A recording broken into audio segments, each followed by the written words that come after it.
نہیں آ رہی ہے؟ ابھی آ رہی ہے. جی چلیے الحمدللہ. تو آواز کہاں سے نہیں آئی آپ لوگوں کو؟ سخیرہ سے یا رحیمہ سے؟ شروع سے پڑھا ہونا، شروع سے. اچھا چلیے. تو یہ جو ہے ایبیلی، یہاں پر دیکھیے ایبیلی، حمزہ زیر ای، با زیر بی، ایبی، لام زیر لی، ایبیلی، ایبیلی. جلدی پڑھیں گے، ایبیلی کھینچیں گے نہیں، ایبیلی.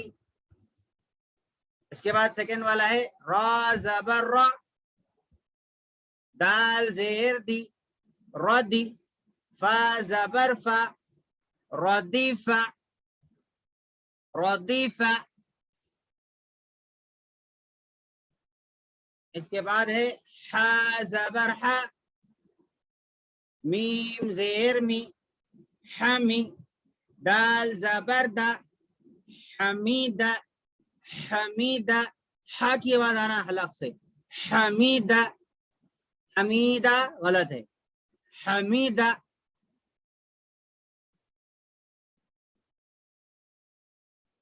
جی اس کے بعد ہے شین زبر شا، ہا زیر ہی، شہی، دال زبر دا، شہیدہ، شہیدہ.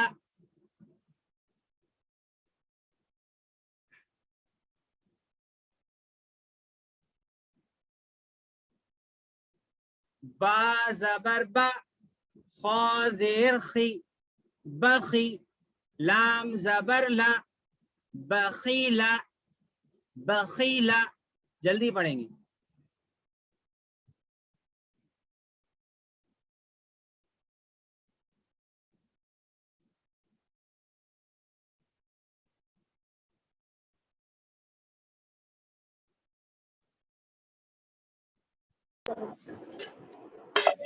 اس کے بعد ہے سین زبر سا، خا زیر خی، سخی، را زبر را، سخیرا، سخیرا. جی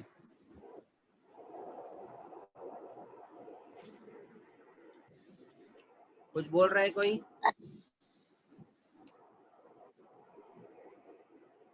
میں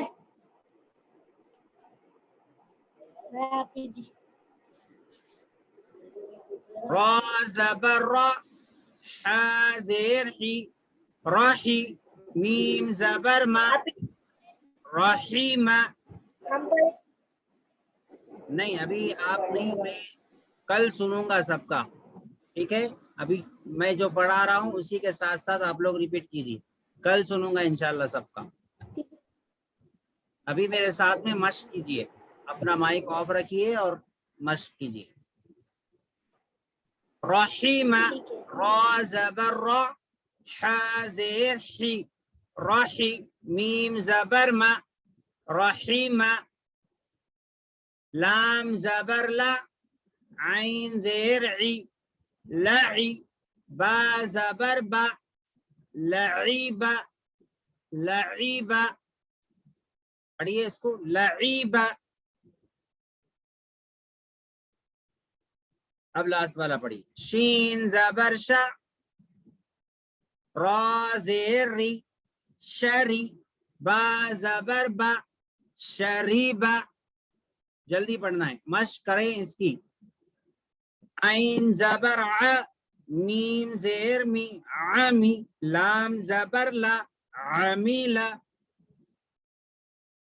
با زبر با، را زیر ری، بری، قاف زبر قا، بریقا، بریقا، بریقا. خا زبر خا، طا زیر طی، خطی، فا زبر فا، خطیفہ، خطیفہ، خطیفہ. ٹھیک ہے، یہ ایک پیج ہو گیا. اب اس کے بعد والا پیش والا ہے, پیش والا بھی آج پڑھ لیجئے, ہماری پوری تختی مکمل ہو جائے گی, کیونکہ ہم کو یہ کورس جلد سے جلد کمپلیٹ کرنا ہے. تو آپ لوگ یہ بھی مشق کر لیجئے, کل میں یہ پوری تختی سنوں گا انشاءاللہ. تو پیش ہے, پیش کو بھی جلدی پڑھنا ہے, تھوڑا بھی نہیں کھینچنا ہے, اور معروف پڑھنا ہے. معروف اور مجہول میں فرق کیا ہے؟ معروف اور مجہول آواز میں تھوڑا سا فرق ہے. معروف آواز جیسے حمزہ پیش او, با پیش بو, تا پیش تو, سا پیش سو, یہ معروف آواز. مجہول آواز کیسی ہوتی ہے؟ او, بو, تو, سو, با پیش بو, تا پیش تو, سے پیش سو, یہ مجہول آواز ہوئی. تو ہمیں پیش کی آواز کو کبھی بھی مجہول نہیں پڑھنا ہے, ٹھیک ہے؟ مجہول پڑھنے سے بھی کبھی معنی بدل جاتے ہیں. جیسے لفٹ ہم بولتے ہیں, لفٹ, لفٹ کے معنی جو چڑھاتی اٹھاتی ہے, اوپر لے جاتی ہے اور لاتی ہے. لیکن اگر اس کو ہم تھوڑا سا مجہول پڑھیں گے, زیر کو, اس کے جو لفٹ کا جو زیر ہے, نیچے جو آواز جا رہی ہے, اس کو اگر لیفٹ بولیں گے تو پورا معنی ہی بدل جاتا ہے, ٹھیک ہے؟ تو مجہول آواز سے نہیں پڑھنا ہے, معروف آواز سے پڑھنا ہے.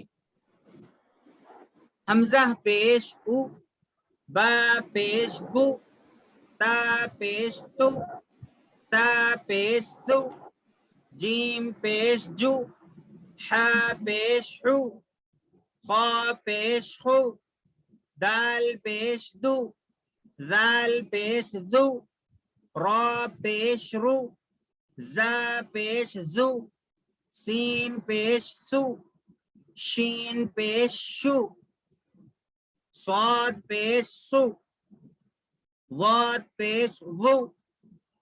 ریپیٹ کریے آپ لوگ بھی میرے ساتھ. طا پیش تو, ظا پیش زو,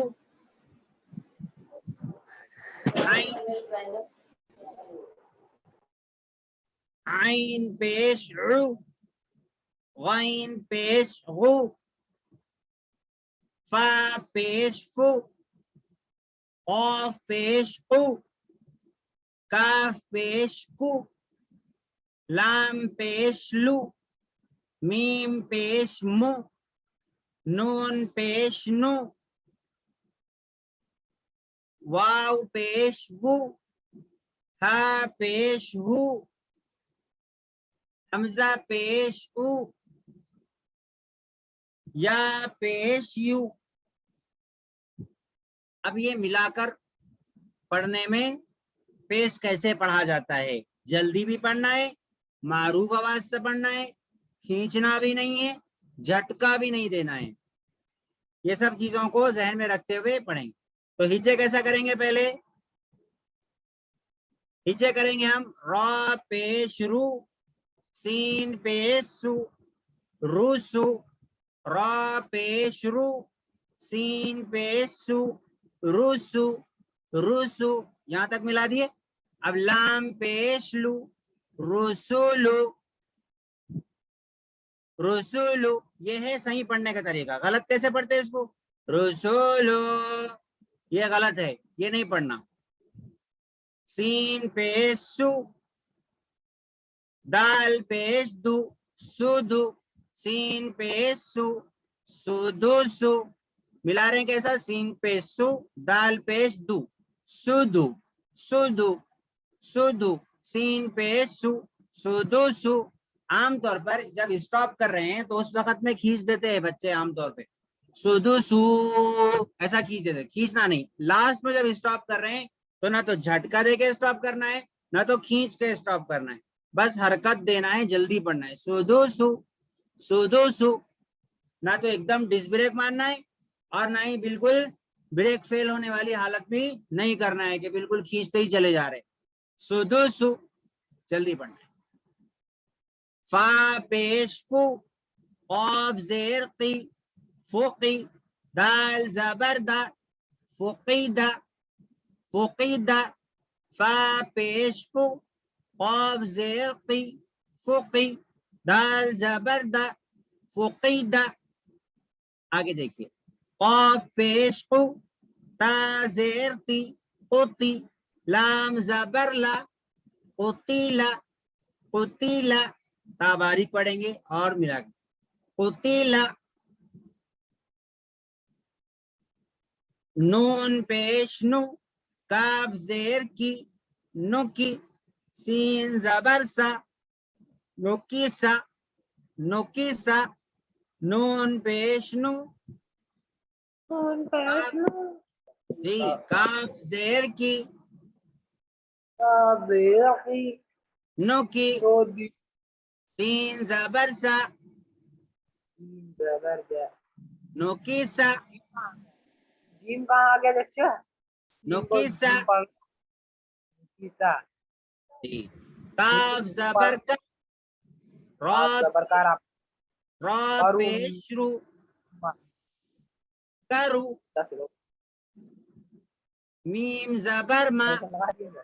کروما کروما اپنا مائک آف کر کے پڑھیے اوپو بھائی اپنا مائک آف کر کے ہی پڑھیے ٹھیک ہے عین پیش رو لام زیر لی علی عین پیش رو لام زیر لی علی میم زبر ما علیم علیم علیم ہا پیش ہو دال زیر دی ہدی یا زبر یا ہدیہ ہدیہ ہدیہ اب آگے صاد پیش سو ح پیش حو سحو فا پیش فو صحف صاد پیش سو ح پیش حو سحو فا پیش فو صحف صحف آگے دیکھیے واو پیش وو سین زیر سی وسی عین زبر ع وسیع واو پیش وو سین زیر سی وسی وسی عین زبر ع وسیع قاف پیش قو دال زیر دی قدی را زبر را قدیر قدیر نون پیش نو صاد زیر سی نصی را زبر را نصیر نون پیش نو صاد زیر سی نصی نصی نصی را زبر را نصیر ٹھیک ہے اس کو آپ لوگ اچھی طریقے سے محنت کر کے مشق کریے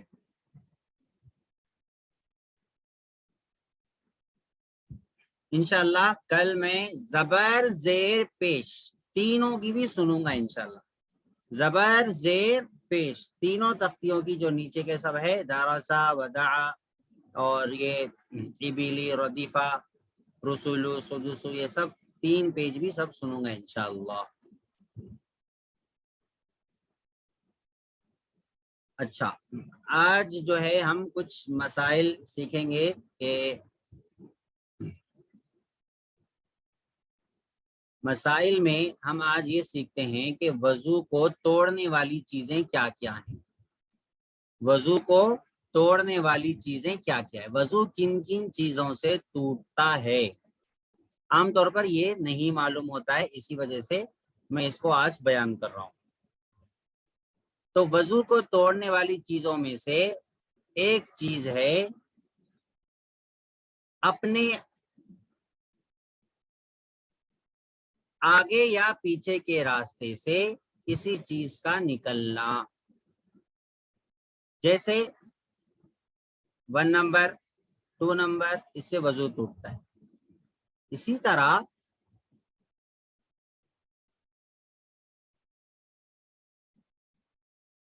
مزی سے بھی وضو ٹوٹتا ہے ٹھیک ہے مزی سے بھی وضو ٹوٹتا ہے اب مزی میں مزی کس کو کہتے ہیں تو مزی کہتے ہیں شہوت کی حالت میں جب انسان شہوت کی حالت میں ہوتا ہے اس وقت میں جو بالکل سفید پانی نہیں ہوتا، بالکل ڈارک وائٹ نہیں ہوتا، لیکن وہ پانی کی طرح ہوتا ہے، شہوت کی حالت میں جو پانی نکلتا ہے اس کو مزی کہتے ہیں۔ تو اس مزی کے نکلنے سے صرف وضو ٹوٹتا ہے، غسل نہیں ٹوٹتا، یعنی نہانا ضروری نہیں ہوتا، صرف وضو کرنا ضروری ہوتا ہے۔ جس حصے پر وہ سفید پانی لگ جائے، انڈر ویئر پر لگ جائے یا کہیں بھی لگ جائے، تو اتنا حصہ دھو دینا یا اس انڈر ویئر کو تبدیل کر دینا کافی ہے، پورا پانی نہانا ضروری نہیں۔ عام طور پر لوگ اس میں کنفیوز ہوتے ہیں کہ بھائی مزی نکل گئی اور سمجھتے ہیں کہ نہانا واجب ہو گیا۔ مزی سے نہانا واجب نہیں ہوتا، منی سے نہانا واجب ہوتا۔ اب مزی میں الگ فرق ہے، منی میں الگ فرق ہے۔ چھوٹے بچے اگر ہیں تو بھائی چلے جاؤ، میں اس کو تھوڑا تفصیل سے سمجھا دوں گا بڑے احباب کو۔ تو مزی جو شہوت کی حالت میں اور انسان کا جب دماغ پر شہوت حاوی ہو جاتی ہے تو اس وقت میں جو نکلتی ہے اس کو مزی کہتے ہیں، اور اس سے صرف وضو ہوتا ہے۔ لیکن ایک ہوتی ہے منی، منی وہ ہوتی ہے جو کود کر نکلتی ہے، جس کے بعد میں آدمی ڈسچارج ہو جاتا ہے، آدمی جس کے بعد میں ڈسچارج ہو جاتا ہے اور اس کی شہوت ٹھنڈی پڑ جاتی ہے، اس کو منی کہتے ہیں، اور بالکل یہ ڈارک وائٹ ہوتی ہے۔ تو یہ جو منی ہوتی ہے، یہ منی شہوت کی حالت میں نکلے، چاہے نائٹ فال ہو، چاہے نکاح کے بعد میں اپنے اہلیہ کے ساتھ میں ملاقات کے وقت میں نکلے، یا کسی بھی طریقے سے شہوت کے ساتھ میں اگر یہ نکلتی ہے تو اس سے نہانا واجب ہوتا ہے، نہانا واجب ہوتا ہے۔ لیکن بعض لوگوں کو بیماری ہوتی ہے، پیشاب کے ساتھ میں بھی نکل جاتا ہے، تو اب پیشاب کے ساتھ میں نکل جانے کی وجہ سے نہانا واجب نہیں ہوتا۔ شہوت کی ساتھ میں اگر کسی کو منی نکلتی ہے تو اس پر نہانا واجب ہوتا ہے، غسل اس کے اوپر واجب ہوتا ہے، ورنہ واجب نہیں ہوتا ہے غسل۔ صرف مزی سے، صرف وائٹ پانی نکلنے سے غسل یعنی نہانا واجب نہیں ہوتا، اس سے وضو واجب ہوتا ہے۔ تو یہ چیز ذہن میں رکھیں۔ تو پیشاب کا نکلنا یا 1 نمبر 2 نمبر یا پھر ہوا کا نکلنا، گیسز نکل رہے ہیں، تو اس سے بھی وضو ٹوٹ جاتا ہے۔ اسی طرح وضو کو توڑنے والی چیزوں میں سے بدن سے خون یا کسی نجاست کا نکل کر بہہ جانا، یعنی خون نکل کر اس جگہ سے بہہ گیا، یہاں سے مثال کے طور پر خون نکل کے تھوڑا سا آگے ہو گیا، تھوڑا سا بہہ گیا، تو اب وضو ٹوٹے گا۔ لیکن کسی کا زخم ہے اور وہ زخم کے اوپر ہی خون آیا ہوا ہے، یعنی باہر نکلا نہیں، بہا نہیں، اندر ہی اندر ہے، وہ زخم کے اندر ہی اندر خون ہے۔ جیسے کسی کو زور سے ناخن چبا دو تو وہاں سے تھوڑا سا خون نکلتا ہے، وہیں پر چپکا ہوا رہتا ہے، باہر نہیں نکلتا۔ تو اب ایسی صورت میں اس کے اوپر وضو نہیں ٹوٹتا۔ اگر باہر نہ نکلے، نکل کر نہ بہے تو وضو نہیں ٹوٹتا، نکل کر اگر بہہ جاتا ہے تو وضو اس سے ٹوٹ جاتا ہے۔ جی، اسی طرح وضو ٹوٹتا ہے منہ بھر کر قے ہونے سے۔ منہ بھر کے کسی کو قے ہوگی، وامٹنگ، منہ بھر کے ہوگی، تھوڑی سی متلی ہونے سے وضو نہیں، تھوڑا سا کسی کو اگر کھانے کے بعد میں کبھی کبھی کسی کو کھٹی ڈکار آ جاتی ہے اور کچھ پانی نکل جاتا ہے تو اس سے وضو نہیں ٹوٹتا، ٹھیک ہے، اس سے وضو نہیں۔ یاد رکھیں ہر نماز کے لیے الگ سے وضو بنانا یہ بہت مستحب ہے اور بہترین عمل ہے، اور ہمیشہ باوضو رہنا یہ بھی بہت بہترین عمل ہے۔ لیکن کبھی کبھی ایسا ہوتا ہے کہ کبھی انسان بیماری میں ہوتا ہے یا کبھی سردی بہت ہوتی ہے، تو اب انسان سوچتا ہے کہ میرا وضو ٹوٹا یا نہیں ٹوٹا۔ آدمی خواہ اپنے آپ کو ناپاک سمجھتے ہیں۔ بہت سارے لوگ نماز اس لیے نہیں پڑھ رہے کہ بھائی بارش کے پانی میں سے آئے، تو بارش کے پانی میں سے آئے تو سمجھتے ہیں کہ ہم کو پورا نہانا، پورا جسم دھونا واجب ہے ہمارے اوپر۔ ایسا نہیں ہے، کہیں پر اگر کیچڑ اچھل گیا تو پیروں پر اچھلا ہے تو پیروں کو دھو لے، بس اتنا حصہ دھو لینا کافی ہے، پورا نہانا ضروری نہیں ہے۔ نہانا ضروری سمجھتے ہیں تو یہ ایسا ضروری نہ سمجھے۔ اسی طرح تو منہ بھر کے قے ہونا، کسی کو منہ بھر کے ہوتی ہے، بالکل روکنے سے نہ رکے، اس کو بولتے ہیں منہ بھر کے قے ہونا۔ تو منہ بھر کے قے ہونے سے بھی وضو ٹوٹ جاتا ہے۔ اسی طرح کوئی بے ہوش ہو گیا تو اس سے بھی وضو ٹوٹ جاتا ہے۔ بے ہوشی کی حالت میں پتہ نہیں کیا ہوا کیا نہیں ہوا، تو اس لیے اس سے بھی وضو ٹوٹ جاتا ہے۔ کوئی دیوانہ ہو گیا، پاگل ہو گیا، دورے لگتے بعض لوگوں کو تو اس سے بھی وضو ٹوٹ جاتا ہے۔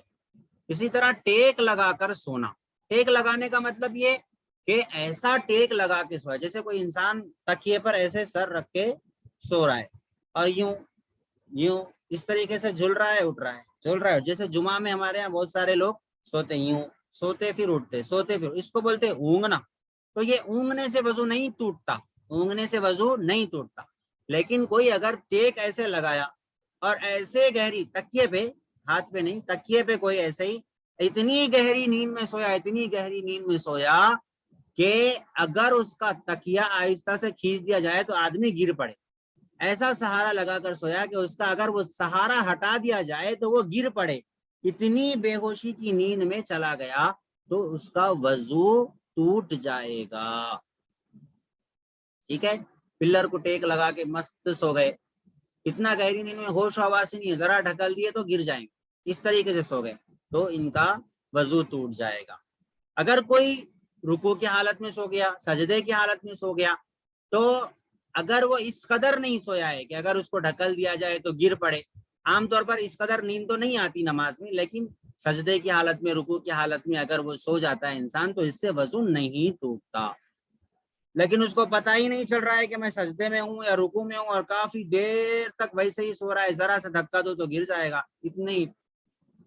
اتنی گہری نیند میں سو رہا ہے تو پھر اس کا وضو ٹوٹ جائے گا۔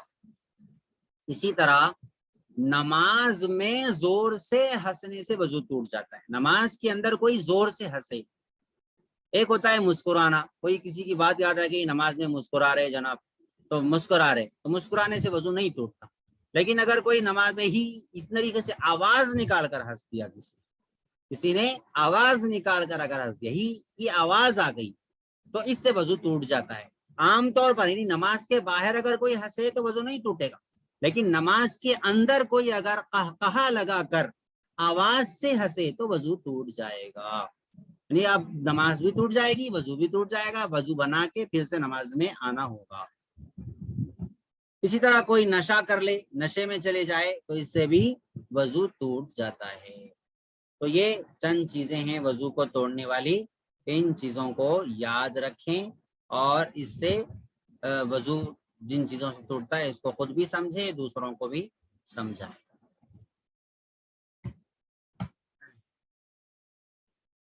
صافیہ اکبانی کب سے ہاتھ اٹھا کے رکھے، کوئی سوال ہے یا پھر ایسے ہی ہاتھ اٹھا کے رکھے؟